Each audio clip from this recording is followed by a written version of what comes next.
Alhamdulillahirabbil alamin wa bihi nasta'inu ala umurid dunya waddin wassalatu wassalamu ala asyrofil anbiya'i wal mursalin sayyidina wa nabiyyina Muhammadin wa ala alihi wa sahbihi ajma'in. Amma ba'du. Pertama dan yang utama, marilah senantiasa kita panjatkan puji syukur kehadirat Allah Subhanahu wa taala yang mana atas berkat rahmat dan karunia-Nya kita dapat mengikuti kegiatan edukasi publik, peluang dan tantangan berinvestasi di pasar modal syariah. 10 Juni 2020 perkembangan syariah ini pasti menarik untuk kita ikuti, dan pada bulan April 2022 yang lalu bertepatan dengan bulan Ramadan 1443 Hijriah, KSPM FEB UMHT ingin membahas mengenai pasar modal syariah, juga bertepatan dengan hari Kartini waktu itu. Jadi KSPM ingin menampilkan investor-investor wanita yang tidak ketinggalan untuk berinvestasi di pasar modal, termasuk pasar modal syariah. Oleh karena itu, marilah bersama kita awali kegiatan edukasi publik ini dengan pembacaan basmalah dan doa. Semoga kegiatan kita berjalan lancar, bermanfaat, dan membawa keberkahan bagi kita semua. Mari membaca basmalah bersama-sama. Bismillahirrahmanirrahim. Rabbi zidni ilma warzuqni fahma. Allahumma rzuqna fahman nabiyyin wa hifzal mursalin wa ilhamal malaikatil muqarrabin. Amin ya rabbal alamin. Selanjutnya marilah bersama kita dengarkan pemutaran lagu wajib kebangsaan Indonesia Raya. Kepada para peserta diharapkan dapat mengambil sikap sebagaimana mestinya. Terima kasih.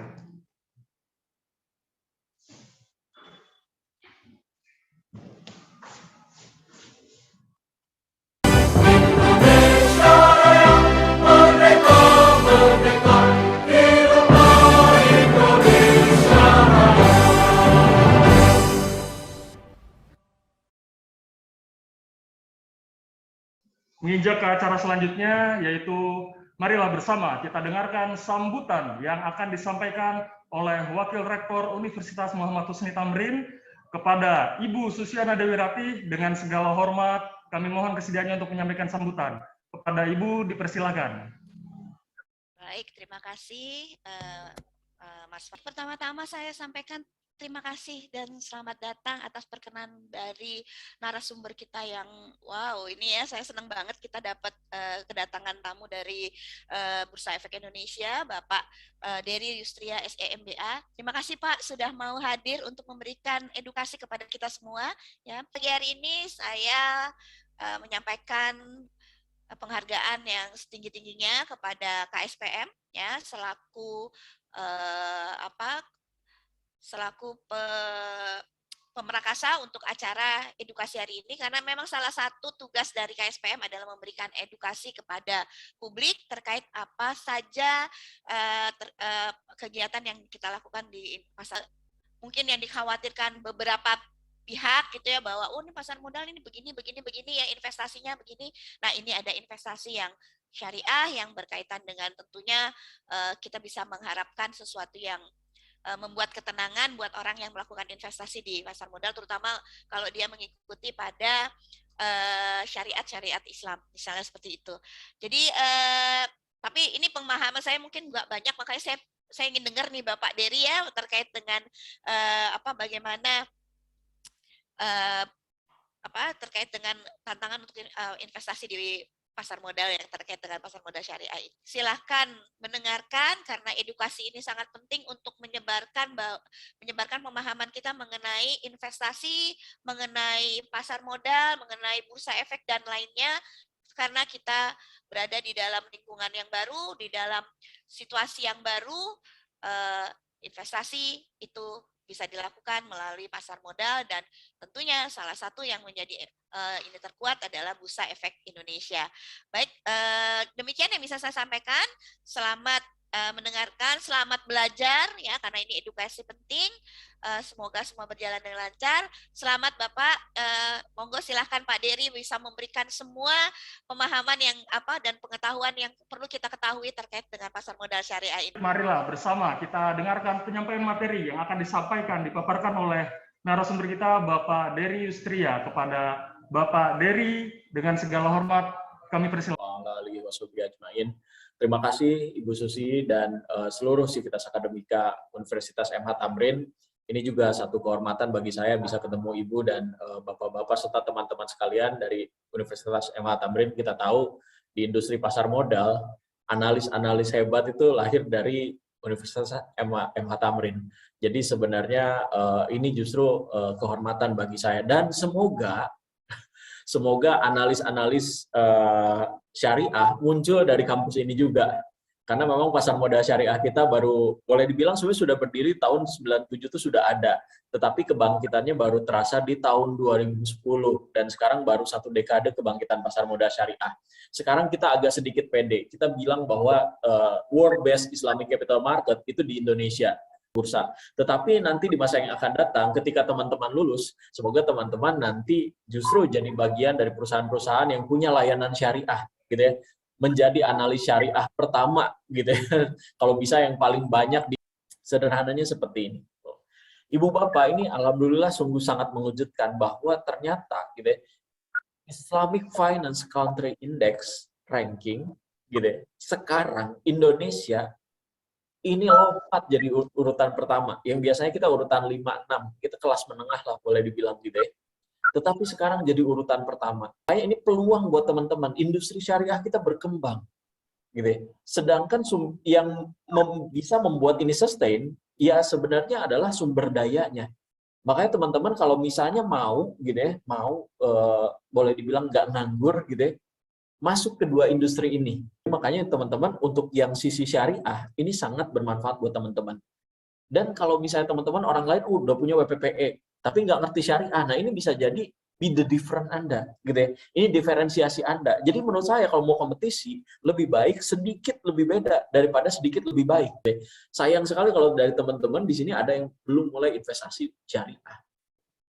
Karena pasar modal syariah kita udah menjadi yang terbaik 3 tahun berturut. Padahal sebenarnya teman-teman dalam mengatur uang ada 3 hal yang paling penting, investasi, nabung, dan asuransi. Ini 3-tiganya penting. Jadi buat yang akhwat di sini yang hadir gitu, saya kasih tahu kalau Anda jadi menteri keuangannya keluarga, Anda ngatur keuangan keluarga, minimal Anda punya 3 hal ini, investasi, nabung, dan asuransi. Paham. Jadi kalau misalnya teman-teman mau bahagia, please siapkan dananya. Kira-kira aja gitu. Anda hitung-hitung biaya pernikahan sekarang, tahun sekarang kalau Anda nikah, minimal 50 juta, ya nggak? Buat sewa gedung, buat bayar catering. Hanya tahun 2027, ini lain cerita. Dengan asumsi 5%, duit 50 juta Anda dibawa ke tahun 2027 untuk nikah. Apa memang mau repotin orang tua gitu ya? Coba kalau teman-teman udah mandiri sendiri, datang ke orang tua, "Mas, saya mau nikah." Mama nggak usah bingung gitu ya. Biaya nikahnya udah ada gitu ya. Pacar juga udah siap gitu ya. Kita nggak mau banyak pacaran gitu. Itu mengundang fitnah, lebih baik kita nikah aja gitu ya. Biaya nikahnya udah kita, itu kunci dari investasi, punya tujuan, paham. Jadi investasi sangat memungkinkan teman-teman dapat lebih cepat atau dapat lebih besar. Syariah itu sebenarnya aturan. Jadi prinsip syariah sebenarnya adalah prinsip-prinsip yang sesuai dengan aturan Islam. Tujuannya buat apa, Pak? Tujuannya sebenarnya biar selamat. Syariat itu tujuannya buat selamat. Jadi jangan disempitkan. Ini maknanya luas banget. Syariat gitu, teman-teman. Jadi sebenarnya peluang dan tantangan kita tuh udah banyak yang bisa kita pahami, tinggal kita mau memanfaatkannya atau enggak. Percuma kita tahu peluang dan tantangan kita di masa yang akan datang tuh seperti ini. Tetapi kita nggak bisa memanfaatkannya. Sangat disayangkan sekali, teman-teman. Jadi Pak, pasar modal syariah bukan judi, Pak. Bukan. Pasar modalnya aja bukan judi. Kenapa? Akannya adalah jual beli. Gitu. Jadi bukan judi. Kalau judi bukan jual beli, bukan transaksi juga. Kayak tingkat investor perempuan ini jauh di bawah laki-laki. Kemudian juga ini boleh dijadikan mahar. Kupinang kau dengan bismillah dan saham syariah udah banyak. Oh iya, izin kami juga sudah mengundang nih Pak salah satu testimoni mungkin nanti dari alumni kita, dari alumni Universitas MH Tamrin yang telah berinvestasi dan ya seperti Bapak bilang tadi jumlah investor wanita atau perempuan ini masih sedikit nih Pak. Dan dia juga sudah menggunakan saham sebagai mahar pernikahan Pak. Alhamdulillah yang tadi Bapak jelaskan tuh sedikit banyak sudah ada yang menjalankan Pak. Jadi kita bukan pacaran, kemudian ada yang menggunakan mahar saham ya Pak ya, diakui oleh KUA. Nah nanti boleh kita coba sedikit sharing 5-10 menit dengan alumni kita Universitas Muhammad Tamrin. Mungkin kita sapa terlebih dahulu Kak Rosalina Simamora. Apakah masih standby, Kak? Ya, masih Kak Fajar. Iya. Tadi ada di materinya Pak Dery Ros, nih. mau kualat, Rosa. Ya, Pak Effendi. Ya, Pak Effendi juga ya, Pak. Ya. Nih, sini Pak, ke Kak Rosa dulu. Mungkin boleh sedikit diceritakan, Kak, pengalaman investasinya itu pengalaman investasi Kakak tuh dimulai sejak kapan tuh, Kak? Boleh diceritakan sedikit, silakan. Ya, jadi untuk mulai investasi itu saya pada bulan Oktober tahun lalu. Jadi, saya diyakinkan dan diajarkan oleh calon suami saya bahwa yang saya pikirkan atau yang saya bayangkan itu tidak seseram itu gitu. Setelah itu saya buka rekening efek di beberapa sekuritas. Salah satunya di Pilar Mas Investindo Sekuritas yang merupakan mitra galeri investasi di kampus Tamrin. Kak Rosa, tadi kan diketahui bahwa Kak Rosa ini menggunakan saham sebagai mahar nih, Kak. Ini boleh diceritakan sedikit nggak sih, Kak? Gimana tuh, Kak, proses menjadikan saham yang Kakak pilih bersama suami gitu ya? Itu dijadikan mahar tuh seperti apa nih, Kak, prosesnya? Rumitkah? Kemudian apakah jadi masalah oleh Kantor Urusan Agama Kementerian Agama Republik Indonesia? Proses dari RT RW-nya tuh seperti apa tuh, Kak? Boleh minta tolong dijelaskan sedikit pengalaman Kakak? Terima kasih, silakan, Kak. Sebagian besar sih prosesnya diurus sama calon suami ya, tapi saya juga ikut terlibat karena ada transaksi di pasar negosiasi, harus ada isi formulir, terus tanda tangan di atas materai gitu kan, supaya transaksi serah terimanya itu sah gitu untuk mahar. Masuk ke portofolio saya dari portofolio suami saya. Alhamdulillah dari semua pihak yang terlibat dalam pengurusan pernikahan itu diperbolehkan gitu, karena kan yang kita pilih sahamnya adalah saham syariah, jadi insya Allah sah. Seperti itu, Kak Fajar.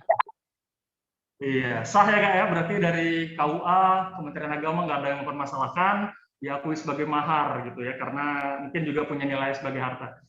Besar kecilnya relatif. Nah, Kak, terakhir karena tadi Pak Dery juga menyampaikan bahwa setelah menikah nih, Kak, secara jangka panjang kan pasti ada pengelolaan keuangan keluarga juga ya punya tantangan tersendiri nih, Kak, sebagai ibu rumah tangga, ya kemudian lulusan dari alumni kita Universitas Muhammad Tamrin, sarjana akuntansi nih, Kak Rosa.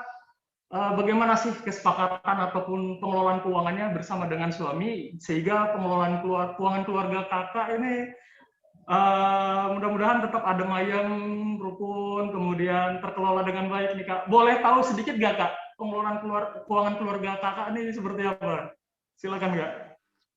Oke, mengenai hal itu ya, alhamdulillah sampai saat ini saya masih berkomitmen gitu untuk terus berinvestasi. Saya dan suami sepakat untuk merutinkan setiap bulannya berinvestasi gitu kan. Jadi memang sengaja menyisihkan sebagian dari pendapatan per bulan untuk investasi nabung saham. Apalagi sebagai ibu rumah tangga ya, benar-benar harus bijak dalam mengelolanya gitu. Jadi uang bulanan saya harus masukkan ke dalam dompet pintar, yang saya sebut dompet pintar, yang sudah saya tentukan pos-posnya gitu, untuk apa saja. Baik, terima kasih ya, Kak. Semoga selalu bisa mengelola dengan baik nih, Kak, keuangan keluarga, cukup semua ya, bisa alokasi untuk investasi, maupun juga tadi Pak Dery bilang, selain investasi kita harus bisa menabung dan juga punya asuransi. Benar begitu, Pak Dery ya? Oke, terima kasih juga, Kak, sharing-sharing Kak Rosalina nih, sangat berhubungan dengan materi dari Pak Dery tadi ya. Intinya ceritanya, materi dari Pak Dery ini sebagian besar sudah ada yang menerapkan, Pak, dari mahasiswa maupun dari alumni kita, Pak. Gitu, kira-kira jawaban singkat kita itu kepada mereka itu supaya mereka yakin bahwa ini tidak tidak seperti judi yang mereka bayangkan itu, kira-kira seperti apa, Pak? Itu aja, Pak Dery. Terima kasih. Terima kasih banyak, Pak Mansur. Kenapa? Karena bukan zero sum game. Iya, Pak. Makasih. Oke deh, Pak Dery. Makasih. Saya rasa penjelasannya jelas gitu. Makasih. Mungkin kapan-kapan kita bisa ketemu lah lagi. Siap. Jika dirasa cukup, maka izin kita untuk mengakhiri kegiatan edukasi publik kali ini.